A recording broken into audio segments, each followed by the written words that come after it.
আমার মুসলমান ভাইরা, আল্লাহ রাব্বুল আলামিন কোরআন মাজিদের মধ্যে বলেছে কুল্লু নাফসিন যায়িকাতুল মাউত। আল্লাহু আকবার। আমার আল্লাহ রাব্বুল আলামিন বলে প্রত্যেক প্রাণে কি একদিন মৃত্যুর স্বাদ আস্বাদ গ্রহণ করা লাগবে ঘোষণা দিয়েছেন কে? আরো জোরে বলেন কে?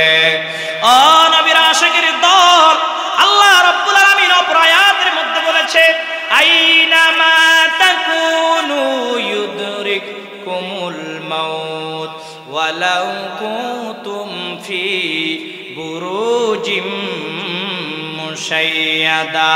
আল্লাহু আকবার বলেন।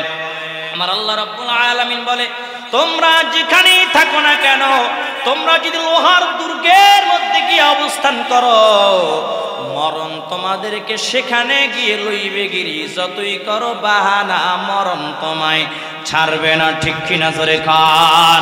ও আমার মুসলমান ভাইয়েরা, আল্লাহ রাব্বুল আলামিন অপর সূরার মধ্যে বলেছে কুল ইন্নাল মাউতাল্লাযী তাফিরুনা মিনহু ফাইন্নাহু মুলাকিকুম। আমার আল্লাহ রাব্বুল আলামিন বলে হাবিব আপনি বলে দেন তোমরা যে মৃত্যু থেকে পলায়ন করছো, এই মৃত্যু তোমাদেরকে লইবে ঘিরি। তোমরা মৃত্যুর হাত থেকে বাঁচতে পারবে না। ঘোষণা কার? আরো জোরে বলেন কার? এবার আসে এই যে মরণ হবে, ইমানদার বান্দা যারা হবে তাদের রূহ একরকম করে কবজ করা হবে। আর যারা দুশমন রাসূল হবে, যারা ওলি বিরোধী হবে, যারা কথায় কথায় বলে মাজার ভেঙে গুড়িয়ে দেব, এদের রূহটা কেমন করে কবজ করা হবে জানো? এটাও আল্লাহ কোরআনে বলে দিছে কি দেয় নাই? দিছে কি দেয় নাই? সব সমস্যার সমাধান দিতে পারে আল কোরআন, কোনো সন্দেহ আসেনি। ও নবীর আশিকের দল, ইমানদার বান্দা যারা, আশিকে রাসূল যারা, এদের রূহটা কেমন করে কবজ করা হবে জানো? আজরাইল আলাইহিস সালাতু ওয়াস সালাম জান্নাত থেকে সুগন্ধযুক্ত রেশমি একটি রুমাল নিয়ে আসবে। আজরাইল আলাইহিস সালাতু ওয়াস সালাম সুন্দর চেহারা নিয়ে ওই ইমানদার বান্দার মাতার শিওরে এসে বসে যাবে আর বলবে ইউতুহান নাফসুল মুতমাইন্না, ও পবিত্র আত্মা আল্লাহর নামে বের হয়ে আসো। জোরে কান সুবহানাল্লাহ। পবিত্র আত্মা হাসতে হাসতে বের হয়ে আসবে। ওরে নবীর উম্মত, এই আল্লাহর বান্দা আশিক রাসূল যারা, ইমানদার যারা, এদেরকে যখন কবরের মধ্যে রাখা হবে, আত্মীয় স্বজনেরা যখন 40 কদম দূরে চলে যাবে, ওই কবরের মধ্যে প্রথম একজন ফেরেশতা আসবে, যার নাম হলো রুমান। কি নাম? অনেকে বলে হুজুর আমরা জীবন শুনছি মুনকার নাকির নাকি আগে আসবে। না না, মুনকার নাকির আসার আগে আরেকজন ফেরেশতা আসবে, যার নাম হলো রোমান ফেরেশতা। জোরে কোন সুবহানাল্লাহ। আয়েশা ওই বান্দাকে উঠায়া বসাবে, ডাক দিয়া বলবে রে বান্দা, তোমার যত আমল আছে লেখো, যত বদ আমল আছে লেখো। আশিক রাসূল যারা, ইমানদার যারা, আল্লাহওয়ালা যারা, সুন্নাতওয়ালা যারা, এদেরকে কলম কাগজ দেওয়াও লাগবে না। এরা নিজেরাই ওই কাফনের কাপড় ছিঁড়া আঙ্গুলকে, শাহাদাত আঙ্গুলকে কলম স্বরূপ, থুতুকে কালি স্বরূপ ব্যবহার করে নেক আমলগুলো লিখতে থাকবে। নেক আমল লেখা পুরা পৃষ্ঠা ভরপুর করে ফেলবে। রোমান নামের ফেরেশতা তাকায়া দেখবে এই বান্দার নেক আমলে পুরা পৃষ্ঠাটা ভরপুর হয়ে গেছে। জোরে বলেন না সুবহানাল্লাহ। এই বান্দার নেক আমলের পৃষ্ঠাটা গলার মধ্যে ঝুলাইয়া দিয়া রোমান নামের ফেরেশতা চলে যাবে। এবার আসবে মুনকার নাকির ফেরেশতা, দূর থেকে তাকায়া দেখবে এই বান্দার গলার মধ্যে প্রথমেই আমলের পৃষ্ঠাটা ঝুলানো আছে। মুনকার নাকির আয়েশা প্রশ্ন করবে মান রব্বুকা, তোমার রবকে? ইমানদার বান্দা বলবে রব্বি আল্লাহ, আমার রব হলো আল্লাহ। একটু জোরে বলা যাবে কি সুবহানাল্লাহ? এবার মুনকার নাকির প্রশ্ন করবে ওয়ামান দিনুকা, তোমার ধর্ম কি? ইমানদার বান্দা বলবে দীনিয়াল ইসলাম, আমার ধর্ম হলো ইসলাম। এবার প্রশ্ন করা হবে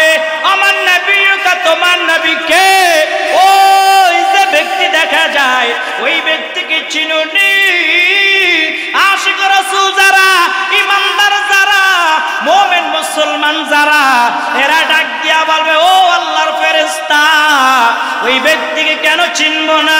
ওই ব্যক্তির জন্য কত মার খাইছি, ওই ব্যক্তির জন্য কত অপবাদ আমরা সহ্য করেছি। ইনি আর কেউ না, দো জাহানের বাদশা নবী হযরত মুহাম্মদ মুস্তাফা সাল্লাল্লাহু আলাইহি ওয়াসাল্লাম। জোরে বলেন সুবহানাল্লাহ। আর একটু জোরে বলা যাবে কি সুবহানাল্লাহ? আল্লাহর দরবারে ফেরেশতারা ডাক দিয়া বলবে, আল্লাহ, আয় আল্লাহ রাব্বুল আলামিন, আপনার এই বান্দা সব জবাব ঠিকভাবে দিয়া দিছে। আমার আল্লাহ ডাক দিয়া বলবে, ফেরেশতারা রে,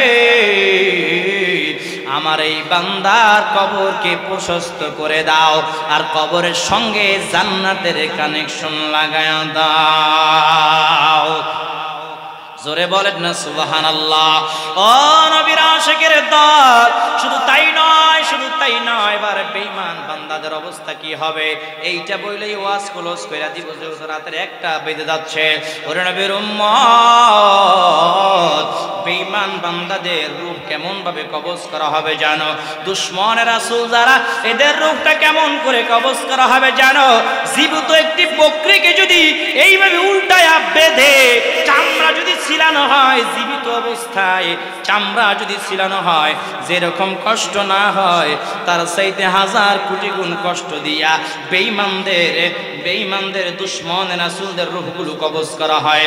সূরা নাউজুবিল্লাহ। ওরে নবীর উম্মত, দুশমনের রাসূল যারা, বেঈমান যারা, এদের রূহটা কেমন করে কবজ করা হবে জানো? আজরাইল আলাইহিস সালাতু ওয়াস সালাম বিকট ভয়ঙ্কর চেহারা নিয়ে জাহান্নাম থেকে দুর্গন্ধ একটি কাপড় নিয়ে আসবে, আর ডাক দিয়া বলবে, ইয়া আইয়ুতুহান নাফসুল খাবিসা, ও পাপাত্তা, তুমি বের হয়ে আসো, তুমি বের হয়ে আসো, তুমি বের হয়ে আসো, পাপাত্তা, তুমি বের হয়ে আসো। আত্মা কোন রকম বের হতে চাইবে না।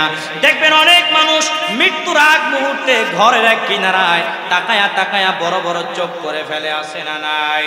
আসে না নাই? জোরে বলেন আসে না নাই? ও নবীর আশিকের দল, আবার দেখবেন অনেক বান্দা মরার আগে উল্টা পাল্টা কথা বলে, পানি খাইতে চায় বেশি করে। আসে না নাই? আসে না নাই? এর নবীর উম্মত আজরাইল আলাইহিস সালাতু ওয়াস সালাম যখন বলবে, বাবাত্তা, তুমি বের হয়ে আসো, বের হতে চাইবে না। আজরাইল আলাইহিস সালাতু ওয়াস সালাম এমন ভাবে রূহটা কপ করে কবজ করে আলাদা করে আনবে শরীর থেকে। কেমন ভাবে আনবে জানো? আলকাতরা লাঠিতে মাইখা যদি তুলার মধ্যে বাড়ি মারা হয়, তুলার মধ্য থেকে টান দিলে যেই রকম তুলাগুলো ছিঁড়ে ছিঁড়ে আলকাতরার সঙ্গে উঠে আসে, ওইভাবে বদকার বান্দাদের রূহটা পুরা শরীরের জয়েন থেকে, রক থেকে ছিঁড়ে ছিঁড়ে আজরাইল আলাইহিস সালাতু ওয়াস সালাম জানটা কবজ করে নেবে। জোরে কোন নাউজুবিল্লাহ। এবার যখন কবরে এই বদকার বান্দাকে রাখা হবে, এবার রুমান নামের ফেরেশতা চলে আসবে। রুমান নামের ফেরেশতা আইসা বলবে, রে বান্দা, তোমার যত নেক আমল আছে, যত বদ আমল আছে লেখা দাও। বদকার বান্দা বলবে, আমার তো কালি নাই, আমার কাছে কলম নাই, আমার কাছে খাতা নাই। ওই যে কাপড়ের কাপড় ছিঁড়া রুমান নামে ফেরেশতা বদকার বান্দার হাতে দিবে। বদকার বান্দার হাতে যখন কাপড়ের কাপড় ছিঁড়া দিবে, বলবে, আমার কাছে তো কলম নাই। বলবে, এ বান্দা, তোমার শাহাদাত আঙ্গুলকে তুমি কলম স্বরূপ, থুতুকে তুমি কালি স্বরূপ ব্যবহার করো, আর তুমি লিখতে থাকো। বদকার বান্দা লিখতে থাকবে, লিখতে থাকবে, লিখতে থাকবে। হঠাৎ করে তাকায় দেখবা, হারে, এই আমল নামার কাগজের মধ্যে তো কোনো নেক আমল লেখে নাই। যত গুনাহ আছে, যত বদ আমল আছে, লেখা পৃষ্ঠা পুরা ভরে ফেলছে। বদকার বান্দা শরম পেয়ে যাবে, লজ্জা পেয়ে যাবে, আর লিখতে চাইবে না। রুমান নামে ফেরেশতা ধমক দিয়ে বলবে, এ পাপিষ্ঠ বান্দা, লেখ, তোর যত বদ আমল আছে লেখ। পাপিষ্ঠ বান্দা লিখতে চাইবে না, আঙ্গুল এমন ভাবে চাপ মেরে ধরবে, রুমান নামের ফেরেশতা এমন ধরে চাপ মারবে আঙ্গুলটা মট করে ভেঙে চুরমার হয়ে যাবে। বদকার বান্দা বলবে, ও আল্লাহর ফেরেশতা ছেড়ে দাও, ছেড়ে দাও, আমার যত বদ আমল আছে সব আমি লেখা দিচ্ছি, যত বদ আমল আছে সব লেখা পুরা পৃষ্ঠাটা ভরপুর করে ফেলবে। আহারে ওই পৃষ্ঠা দেখার রুমান নামের ফেরেশতা বলবে, ওরে আল্লাহর বান্দা, পাপিষ্ট বান্দা, নাফরমান বান্দা, কি করছো, কি করছো? একটু নেক আমল নিয়ে কবর আসতে পারো নাই, তোর আযাব তো এখন থেকে শুরু হয়ে যাবে। গলার মধ্যে বদ আমলের পৃষ্ঠাটা লটকায়া দিয়া রুমান নামের ফেরেশতা চলে যাবে। মুনকার নাকির ফেরেশতা কবরের মধ্যে চলে আসবে, আয়েশা প্রশ্ন করবে, মান রব্বুকা, তোমার রবকে? বদকার বান্দা বলবে, লা আদরি, লা আদরি, আমি জানি না, আমি জানি না। ওমান নবিয়ুকা, তোমার তোমার নবীকে? বলবে, লা আদরি, লা আদরি, আমি জানি না। ওমান দীনুকা, তোমার ধর্ম কি? বলবে, লা আদরি, লা আদরি, আমি জানি না, আমি জানি না, আমি জানি না। আল্লাহকে ডাক দিয়া বলবে, আল্লাহ আপনার এই বান্দা কোনো কিছু জানে না, কোনো কিছু প্রশ্নের উত্তর দিতে পারে না। আমার আল্লাহ ডাক দিয়া বলবে, ও ফেরেশতা, আমার এই বান্দার কবরটা সংকীর্ণ করে দাও। ওই কবর এমন জোরে চাপ মারবে এক পাশের পাঁজরে হাড্ডি ভেঙে আর এক পাঁজরের মধ্যে ঢুইকা যাবে। নাউজুবিল্লাহ, জোরে বলে। এর নবীর উম্মত, বদকার বান্দার কবরটা সংকীর্ণ করে দেওয়া হবে, জাহান্নামের সঙ্গে কানেকশন লাগায় দেওয়া হবে। আল্লাহ বলে, ফেরেশতারা রে, এর কবরের মধ্যে সাপ বিচ্ছু ঢুকায়া দাও। কেমন সাপ ঢুকায়া দেওয়া হবে জানো? এক একটা সাপে যখন সবল মারবে 70 গজ মাঠের নিচে ঢুইকা যাবে। জোরে কর নাউজুবিল্লাহ। এই জাহান্নাম থেকে, আযাব থেকে, কবরের আযাব থেকে বাঁচার জন্য নামাজ পড়া লাগবে কি লাগবে না? আল কবরু রাউজাল কবরু রাউজাতুম মিন রিয়াজিল জান্নাহ, আল হুফরাতুম মিন হুফারিন নার।